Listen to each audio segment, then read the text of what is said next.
Allahumma rabbi shrah li sadri wa yassir li amri wahlul 'uqdatam min lisani yafqahu qawli. Amma ba'du.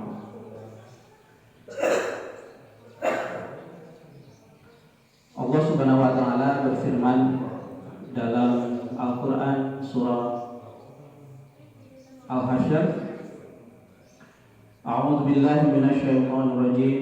Bismillahirrahmanirrahim. Ya ayyuhalladzina amanu taqullaha wa tanzur nafsum ma qaddamat lighad. Al-ayat. Allah Subhanahu wa taala memerintahkan kepada kita semuanya yang beriman kepadanya untuk mengingat dan memperhatikan hari-hari yang akan kita jalani ke depan. Karena apa? Di ujung perjalanan nanti pilihan kita ini hanya ada dua saja.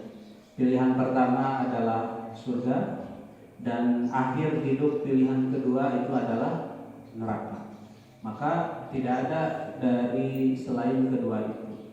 Maka di awal subuh ini mari kita semuanya berdoa kepada Allah Subhanahu wa taala, semoga kita semuanya menjadi ahli surga. Amin. Amin. Puji syukur kehadirat Allah Subhanahu wa taala yang tadi ketika kita bangun, hal pertama yang kita ucapkan adalah alhamdulillah. Setiap kali kita bangun tidur, salah satu doa yang diajarkan oleh Rasulullah SAW dimulai dengan kata alhamdulillah. Alhamdulillah untuk apa? Alhamdulillahilladzi ahyana ba'dama amatana.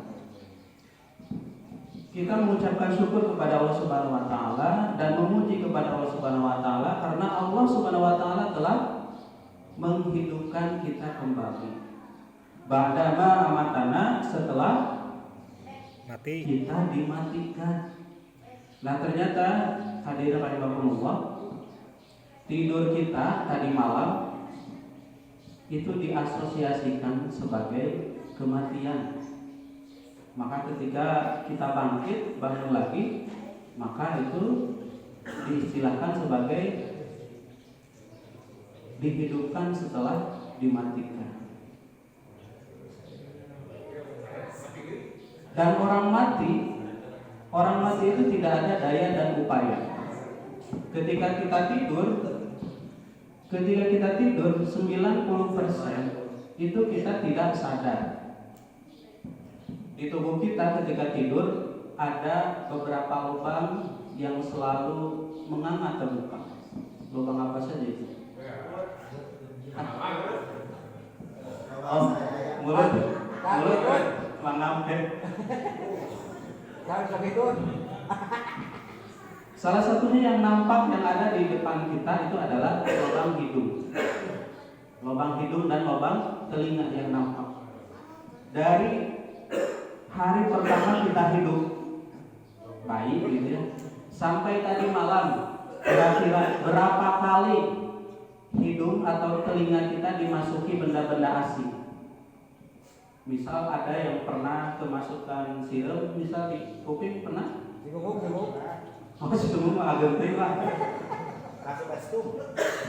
Saya pernah ketika malam terbangun karena ternyata ada korowekan gitu ya di telinga teh, ternyata pas, dan itu sakitnya luar biasa, dan itu ternyata bilatung, ada dua gitu ya.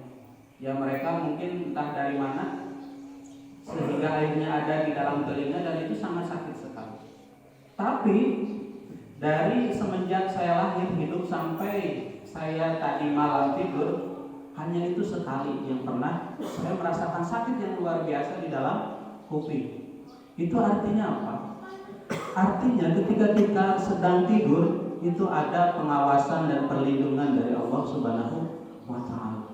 Maka sangat wajar apabila hal pertama yang kita ucapkan ketika kita bangun tidur itu adalah alhamdulillah. Jadi sanes atau mamwae alhamdulillah ternyata setelah tidur pun itu alhamdulillah. Lalu kita juga mengucapkan syukur kepada Allah Subhanahu wa taala karena salah satu nikmat yang paling besar yang kita rasakan hari ini adalah nikmat iman dan nikmat Islam, juga nikmat ukhuwah, yaitu nikmat persaudaraan. Kita di sini berbeda-beda syukurnya ya. Ada yang syukur, ada yang dari Jebra, ada yang dari Sunda, ada yang dari Padang, ada Pak RT dari Sunda juga. Luar biasa. Tetapi kita disatukan persaudaraan kita di perumahan ini, di Masjid Asaridona ini. Bahkan awal-awal perjuangan kita menjadi saksi sejarah ya.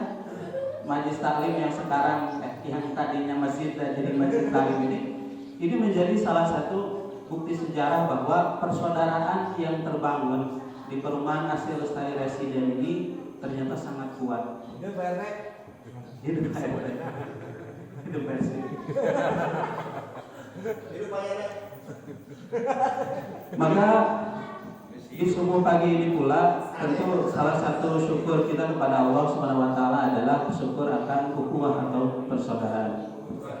Salawat dan salam semoga tetap tercurah terlimpah kepada Nabi besar Muhammad sallallahu alaihi wasallam, kepada keluarganya, kepada istri-istrinya, kepada para sahabatnya, dan tentu kepada kita semuanya sebagai umat di akhir zaman yang kita semua berusaha untuk selalu menghidupkan sunnah-sunnah. Hadirin rahimakumullah, salah satu sahabat dari Rasulullah SAW itu ada yang bernama Umar bin Al-Khattab. Umar bin Al-Khattab ini adalah khalifah kedua setelah khalifah siapa khalifah pertama? Abu Bakar As-Siddiq. Keduanya Abu Bakar dan Umar merupakan dua khalifah yang sangat sederhana, hidupnya sangat menjauh prinsip hidupnya sangat menjauhi dari gemerlapnya dunia. Bahkan disebutkan bahwa kedua khalifah ini disebut terkenal sebagai dua khalifah tanpa singgasana, karena dua khalifah ini tidak pernah duduk dalam kursi singgasana gitu, seperti halnya raja-raja di yang lain. Bahkan Umar bin Khattab ini ketika meninggal itu sangat tidak meninggalkan harta yang banyak, bahkan bisa disebut dikategorikan kalau di Indonesia dikategorikan sebagai rakyat miskin. Nah, ada salah satu perkataan dari Umar bin Al-Khattab ini yang terkenal. Umar bin Khattab ini mengatakan bahwa dalam salah satu nasihatnya bunyinya adalah innallaha katama sitatan fi sitatin. Artinya apa ya? Sesungguhnya Allah Subhanahu wa taala menyembunyikan 6 perkara dalam 6 perkara. Kalau kemarin Pak Yana nyanyi kan saya. Oh nyanyi tuh.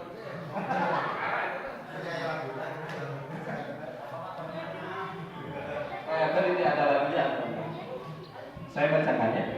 Inna Allah kata masih dan bisit tadi kata ma al-ridho fi to'ah wa kata ma al-ghadab fi maksiyah wa kata ma laylatul qadar fi sahri ramadan wa kata ma awliya fi ma bainan nas wa kata ma mauta fi rubun wa kata ma salatul wusta fi shalat.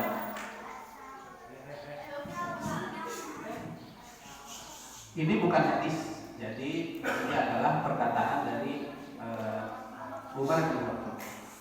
Nah, bedanya adalah kalau hadis itu bisa menjadi hukum, salah satu rujukan hukum. Kalau perkataan atau nasihat dari sahabat-sahabat